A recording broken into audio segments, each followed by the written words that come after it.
Bem-vindos a mais um vídeo do canal Conhecimentos da Humanidade e hoje a gente vai falar sobre o nosso maior inimigo, a sombra. Esse tema faz parte de uma série que a gente está lançando sobre arquétipos do Jung, da psicologia analítica. Você pode acessar a playlist aqui e ver quais já saíram, quais ainda não. A ideia é fazer sobre vários arquétipos. Além disso, na descrição desse vídeo, nós vamos colocar alguns links para alguns livros que você pode adquirir sobre a temática da psicologia analítica e sobre os arquétipos. Comprando esses livros por esse link, você ainda ajuda também o canal. Mas, fora isso, nós temos um curso de Jung chamado Jung Vida e Obra, que você pode acessar clicando nesse outro card que vai aparecer aqui. E lá eu conto um pouco a história de vida do Jung, por que ela é importante para a construção da psicologia analítica, abordo uma série de temáticas dessa teoria, inclusive os arquétipos. Se está interessado, acesse o nosso site cdh.tv.br, porque além desse, temos outros cursos online também. Bom, os nossos parceiros da Mansão Ruby vai receber o meu parceirão aqui de CDH no dia 19 e 20 de outubro para dar 2 cursos. Para você saber mais, acessa mansãoruby.com e se inscreva, dá uma olhada, como é que faz para chegar e tudo mais, beleza? Bora! O arquétipo da sombra é tudo aquilo que a gente considera como demoníaco, monstruoso, aquilo que é socialmente inaceitável. São nossas fraquezas que a gente muitas vezes nem reconhece, são aspectos que nos frustram, são aspectos destrutivos, negativos, como a gente chama. E ela tem esse nome em oposição à luz da consciência. Na consciência tudo é conhecido. A consciência é quem, a princípio, interage com o mundo lá fora, é adaptável. Já a sombra, como o próprio nome traz, tudo é sombrio, escuro, ou seja, a gente não sabe exatamente o que está acontecendo ali. A gente não sabe, não reconhece essas características. Por isso, a sombra em oposição à luz. E a sombra é composta por características da nossa personalidade, impulsos, desejos, sentimentos, emoções, que por algum motivo a gente entendeu, a nossa consciência entendeu que não era adaptável ao meio. E portanto ela não foi vivenciada. Esse desejo que surgiu não foi experimentado. Como exemplo, a gente pode falar de impulsos ou desejos sexuais. Um certo desejo sexual pode não ter vindo à luz, não ser reconhecido por conta da opressão do meio, ou dos pais, ou meus próprios valores não deixaram que eu reconhecesse que eu tenho um desejo sexual específico. E esse aspecto, desejo, impulso, que não é reconhecido, então forma a sombra. E a gente tem 3 formas principais de esconder essas características, esses impulsos que a gente não quer reconhecer na gente. O primeiro é a projeção. Quando a gente projeta esse conteúdo em alguém, a gente se livra daquilo, aquilo não é nosso.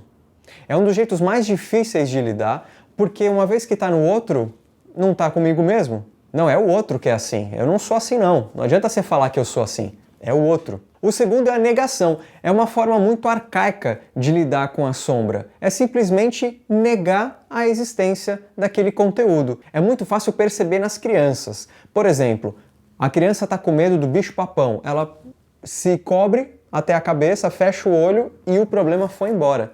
Então a negação é muito parecida. Quando um conteúdo fica escancarado, um conteúdo que eu não quero reconhecer, eu simplesmente nego.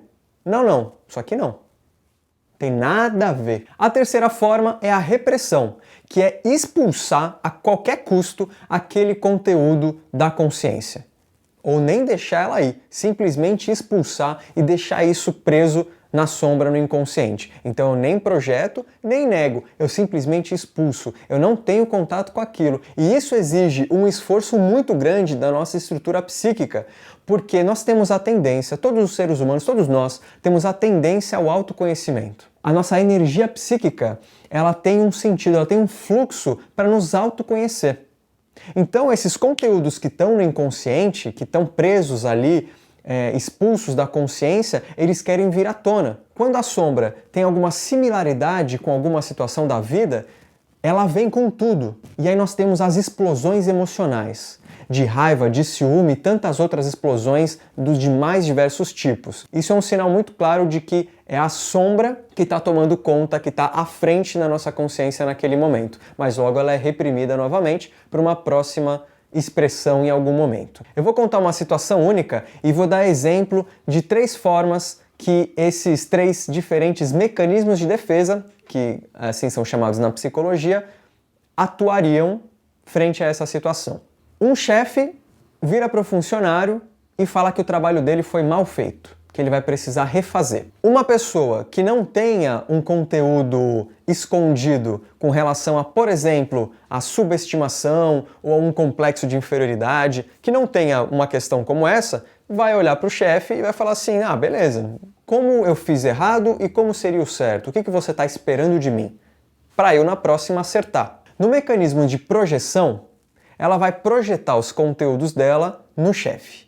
Então, pressupõe que existe um conteúdo mal elaborado, não compreendido e excluído, que foi projetada, saiu dela mesma e foi parar no chefe.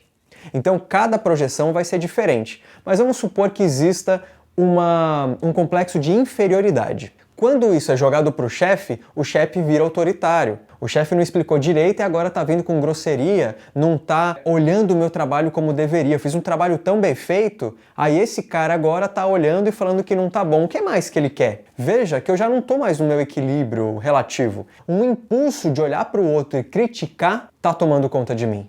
Ou seja, a projeção está acontecendo. O problema é ele. Ele está sendo isso, isso e aquilo. Eu sou a vítima. A negação é simplesmente o chefe vem com esse mesmo feedback, vem com essas mesmas críticas, e eu simplesmente falo, mas tá bom sim, fiz com tanto carinho isso aqui, por que você tá falando que não tá bom?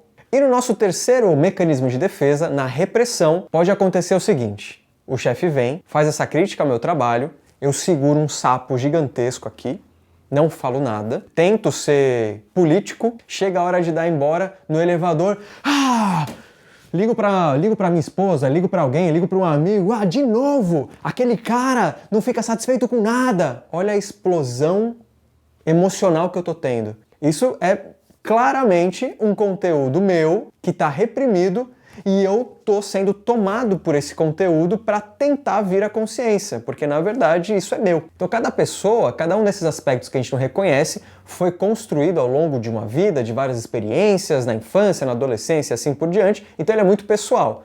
Mas a sombra, a forma de reagir, ela é muito parecida para todo mundo. Uma outra forma de ver a sombra é nos sonhos. Nos sonhos ele vai ser o vilão, ou aquele personagem do sonho com comportamentos socialmente inaceitáveis. É o monstro, é o gigante que está vindo atrás de mim, é a ameaça. A ameaça que está vindo atrás de mim. Porque a sombra é uma ameaça à adaptação. É claro que isso está preso a padrões enraigados, a padrões antiquados. Em algum momento o ego olhou para aquele conteúdo e falou, você não pode fazer isso porque não dá. Acreditou que aquele impulso não era adaptável. Então eu não posso ficar sabendo disso porque eu vou sofrer. Então a origem da sombra, ela não é totalmente um problema. Ela nasceu de uma necessidade de adaptação. Então faz sentido. Mas depois de um certo período, aquele padrão, aquele preconceito, aquela questão, ela já não faz mais tanto sentido assim. Nos filmes, na literatura e em todas as artes, a gente também pode ver a sombra como a ameaça, o vilão, o momento da caída do herói e assim por diante. E existe algo muito curioso sobre a sombra, que nem todo o conteúdo da sombra é socialmente inaceitável. Existem características vistas como positivas perante a sociedade, mas por algum motivo, ou porque as circunstâncias não foram favoráveis, ou porque o ego, a consciência, simplesmente ignorou esse aspecto seu, isso virou parte da sombra. Então, com isso, a gente tem alguns motivos para querer se aproximar dessa sombra, para não deixar a sombra virar realmente uma ameaça, como ela tem sido ao longo de toda a nossa vida. Então, em primeiro, vai que tem um monte de coisa legal que eu nem sabia que eu tinha e que está escondido. Vai que eu sou um exímio artista e eu consigo fazer arte muito facilmente, mas nunca consegui colocar isso para fora. É uma possibilidade. Mas o principal motivo da gente entrar em contato com a nossa sombra, com essas características a princípio ameaçadoras, é autoconhecimento. Quanto mais nos conhecermos, mais teremos a rédea da nossa vida nas mãos. Em vez de eu olhar o outro criticando aquilo que na verdade é meu que eu estou projetando, ao invés de eu negar certas características que me apresentam simplesmente porque eu não quero ver aquilo e quero que esse problema suma, e ao invés de eu ter explosões emocionais porque eu não tenho contato com essas coisas, eu reconheço e eu entendo que aquilo faz parte de mim. Um primeiro passo é reconhecer que tenho defeitos, tenho características negativas, que parte daquilo que eu não gosto no outro é meu. E isso é muito duro, isso é muito difícil para a nossa vaidade, para a nossa existência, né? Para a nossa adaptação. Como é que eu vou assumir que, na verdade, eu sou o autoritário? Ou como é que eu vou assumir que eu me faço de vítima o tempo todo? Isso é difícil pra gente, dói, ainda mais que nós usamos máscaras, que é um outro arquétipo que a gente vai falar depois.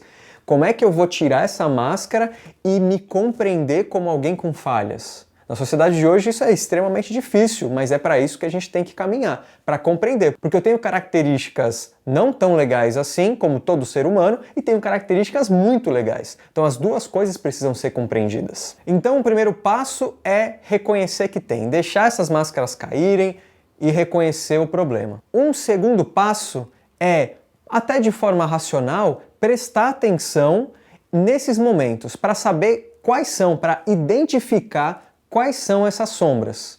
Quais são esses momentos ameaçadores? Eu percebi que eu fiz tal coisa com meu chefe, mas também percebi que eu fiz tal coisa com a minha esposa, percebi que eu fiz tal coisa com não sei quem.